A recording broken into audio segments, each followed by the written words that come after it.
Hello friends and my dear student, मैं doctor Vasala Sharma फिर एक बार अपने यूट्यूब चैनल विधि की पाठशाला में आप सभी का स्वागत करती हूँ। आज हम बात करने जा रहे हैं एक बहुत ही इम्पॉर्टेंट टॉपिक, इम्पेरेटिव थ्योरी यानी कि विधि का आदेशात्मक सिद्धांत, जिसको कि जॉन ऑस्टिन ने दिया था। ये एक बहुत ही इम्पॉर्टेंट टॉपिक है और स्पेशली लॉ स्टूडेंट के लिए अक्सर एग्ज़ाम में पूछा जाने वाला बहुत ही इम्पॉर्टेंट एक क्वेश्चन है। जैसे कि इससे पिछली वीडियो में आप सभी ने देखा कि मैंने स्टार्ट किया था एनालिटिकल स्कूल, विश्लेषणात्मक विचारधारा, और उसकी कुछ खास बातें मैंने आपको बताई थी। जैसे कि एनालिटिकल स्कूल के सपोर्टर कहते हैं कि विधि राज्य की देन है, विधि राज्य ने बनाई है, इसका पालन करना सभी की ड्यूटी होगी, लॉ और मॉरलिटी में डिफरेंस होता है। तो उसी स्कूल के सपोर्टर्स के जब मैंने आपको नाम बताए थे तो उन्हीं में एक बहुत इम्पॉर्टेंट नाम है जॉन ऑस्टिन। आज बात करते हैं जॉन ऑस्टिन के बारे में। जॉन ऑस्टिन का बर्थ 1790 में और इनकी डेथ 1859 में हुई थी और इन्हें फादर ऑफ इंग्लिश जूरिस्प्रूडेंस कहा जाता है। साथ ही साथ ये एनालिटिकल स्कूल के फाउंडर थे। इन्होंने जूरिस्प्रूडेंस में अपने एनालिटिकल स्कूल में अपने व्यूज़ को देते हुए लॉ के एनालिसिस की बात की है, विधि के विश्लेषण की बात की है, और नेचुरल स्कूल जो कि प्रकृति की देन पर आधारित था उसका पूरी तरीके से खंडन किया है। इनके बहुत सारे फेमस वर्क हैं, पर उनमें जो बहुत ही इम्पोर्टेंट वर्क का कहा जाता है the province of jurisprudence determined कहा गया है। ऑस्टिन के अकॉर्डिंग जो लीगल कंसेप्शन का फॉर्मल एनालिसिस करना ही विधि शास्त्र होता है, और उन्होंने विधि शास्त्र को दो भागों में बांटा है, general jurisprudence and particular jurisprudence.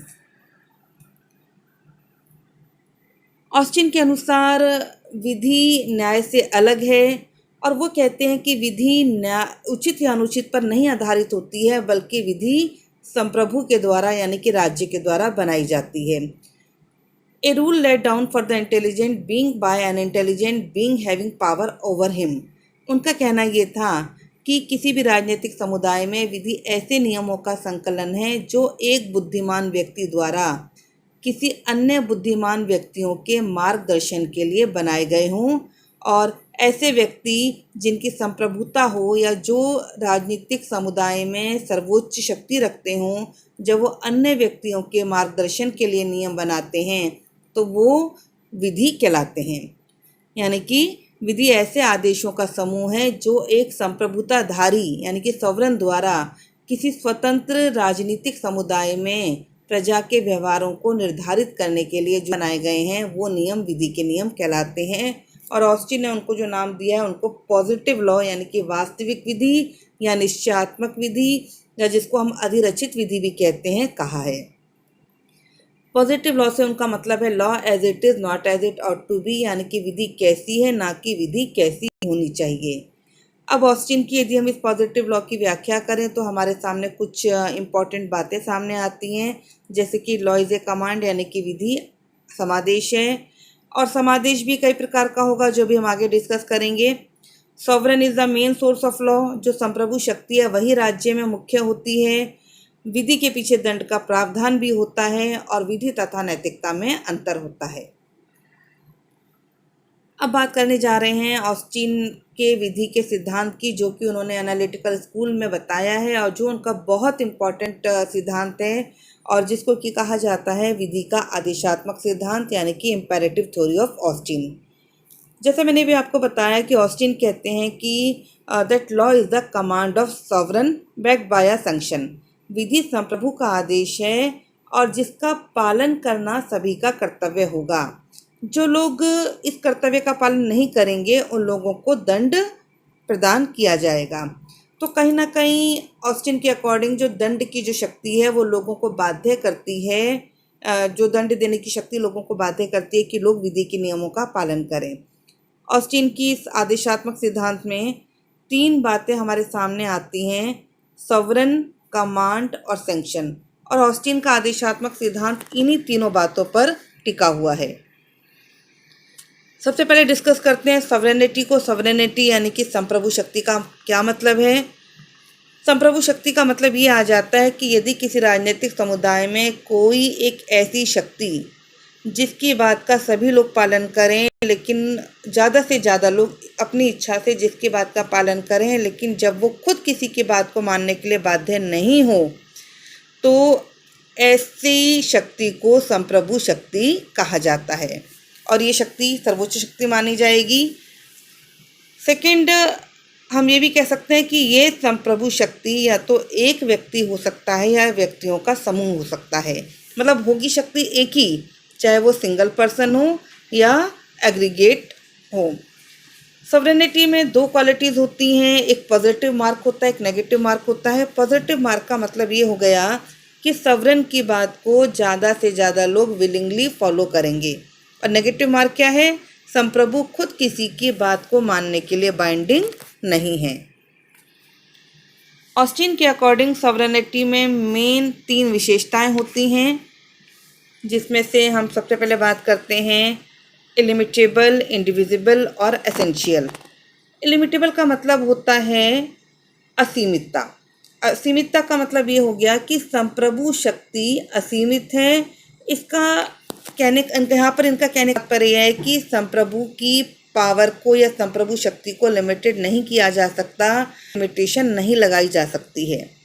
Second, divisible का यहाँ पर मीनिंग है कि संप्रभु शक्ति को डिवाइड नहीं किया जा सकता, यानी कि चाहे एक ही व्यक्ति में हो या एक से ज़्यादा लोगों में हो, लेकिन कहीं ना कहीं संप्रभु होगी एक जगह पर ही संप्रभु शक्ति को हम डिवाइड नहीं कर सकते।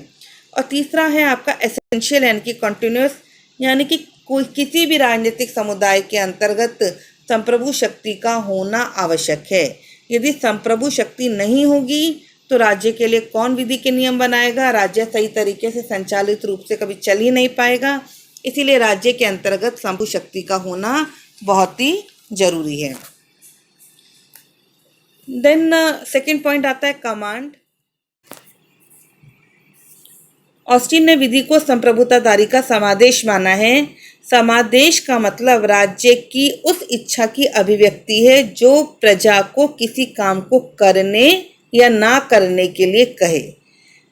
ये जो राज्य की इच्छा है ये कोई प्रार्थना नहीं है, राज्य आपसे रिक्वेस्ट नहीं कर रहा, बल्कि राज्य आपके ऊपर बाइंडिंग एक तरीके से फोर्सेबल तरीके से आपसे अपनी कमांड को फॉलो करने के लिए कह रहा है। ये सभी लोगों की ड्यूटी होती है राज्य में रहने वाले लोगों की कि वो इस कमांड को फॉलो करें, और जो भी इस कमांड को फॉलो नहीं करेगा उसको पनिशमेंट प्रोवाइड किया जाएगा। कमांड 2 तरह के हो सकते हैं, general and particular. General command वो होते हैं जो कि सभी समय पर सभी लोगों के लिए समान रूप से लागू किए जाते हैं। जब तक इनको समाप्त ना कर दिया जाए तब तक ये सभी लोगों के लिए इक्वली एक साथ एप्लीकेबल होंगे। और ऑस्टिन कहते हैं कि यही जनरल कमांड ही विधि का रूप धारण करते हैं। Particular command are issued for the guidance of a particular community और इंडिविजुअल। पर्टिकुलर कमांड जो होते हैं वो सभी लोगों पर लागू नहीं होते हैं, बल्कि कुछ पर्टिकुलर लोगों पर या पर्टिकुलर जगह पर ही आपका एप्लीकेबल होते हैं। अभी जैसा मैंने आपको बताया कि सैंक्शन भी बहुत इंपॉर्टेंट है। हमने सॉवरेन की बात की, हमने कमांड की बात की, अब हम डिस्कस करने जा रहे हैं सैंक्शन के बारे में।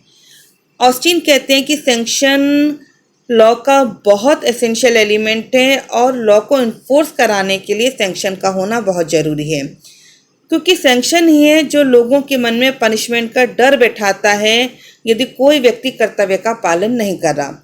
हम बार बार इसी बात को कह रहे हैं कि ऑस्टिन के अकॉर्डिंग विधि क्या है? विधि संप्रभु का आदेश है जिसका पालन करना सबका कर्तव्य है, और यदि लोग इस आदेश का पालन नहीं करते तो उनको पनिशमेंट प्रोवाइड किया जाएगा। इसका मतलब कहीं ना कहीं जो सैंक्शन है वो बहुत एसेंशियल है।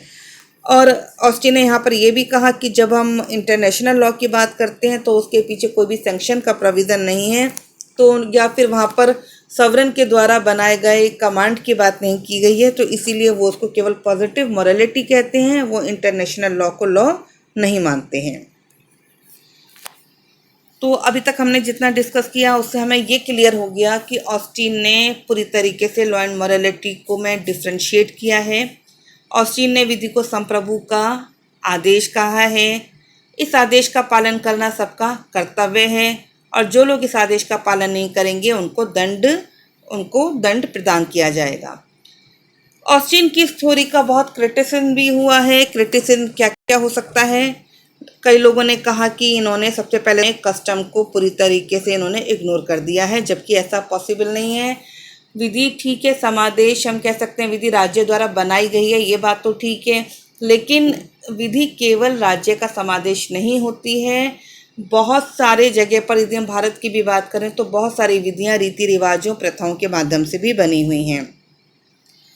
सेकेंड, इन्होंने कहा है कि पूरी तरीके से इन्होंने जो कुछ लॉ कन्फर्मिंग प्रिविलेजेस की बात की गई है, बहुत सारे ऐसे लॉ हैं जो हमें प्रिविलेज प्रोवाइड करते हैं, जैसे कि वसीयत से संबंधित अधिनियम, तो वहाँ पर कमांड या सैंक्शन की बात नहीं की जाती है, तो इन्होंने उस तरह के लॉ को भी इग्नोर किया है। No place for judgement law, जैसे कि हम सभी जानते हैं कि जब हम सोर्सेज ऑफ लॉ को आगे जब अगले टॉपिक में कभी हम पढ़ेंगे तो वहाँ हम देखेंगे कि जो विधि है वो कई सोर्सेज से बनती है, जिनमें कि आपका लेजिस्लेशन तो इम्पॉर्टेंट है, ये जिसकी ऑस्टिन बात कर रहे हैं, कस्टम से भी विधि बनती है और जजेस मेड लॉ के द्वारा भी विधि बनाई जाती है, लेकिन ऑस्टिन ने पूरी तरीके से जजेस मेड लॉ को भी इग्नोर किया है। ऑस्टिन ने इंटरनेशनल लॉ, जो कि बहुत इंपॉर्टेंट सब्जेक्ट है, उसको लॉ नहीं माना है, उसको मॉरलिटी माना है, क्योंकि उन्होंने कहा है कि वहाँ पर ना तो कोई स्पेशली सॉवरेन की बात आती है, ना कमांड है, ना ही वहाँ पर सैंक्शन है। ऑस्टिन की थ्योरी में कमांड पर भी बहुत ज़्यादा फोकस किया गया है, जबकि वास्तव में यदि हम आज के जो डेमोक्रेटिक जो हमारी स्टेट है, जो प्रोग्रेसिव स्टेट है, वहाँ पर यदि हम बात करें तो लोग विधि का पालन इसलिए नहीं करते कि विधि राज्य का आदेश है, बल्कि लोग विलिंगली, लोगों को मालूम है कि विधि हमारे कल्याण के लिए बनी है, विधि हमारे बेनिफिट के लिए बनी है, इसलिए लोग विधि का पाते हैं और राज्य भी विधि को आदेश के रूप में नहीं बल्कि लोगों के कल्याण के लिए बनाता है। देन इन्होंने पूरी तरीके से जो लॉ एंड मॉरलिटी को इग्नोर किया है, उसकी बहुत बड़ी आलोचना हुई है, क्योंकि कहीं ना कहीं जो लॉ होती हैं वो मोरल वैल्यूज़ पर ही आपका टिकी हुई होती हैं। देन इन द लास्ट जो सैंक्शन इन्होंने कहा है कि लोग सैंक्शन, मतलब यदि लोग विधि का पालन नहीं करेंगे तो उनको सैंक्शन दिया जाएगा।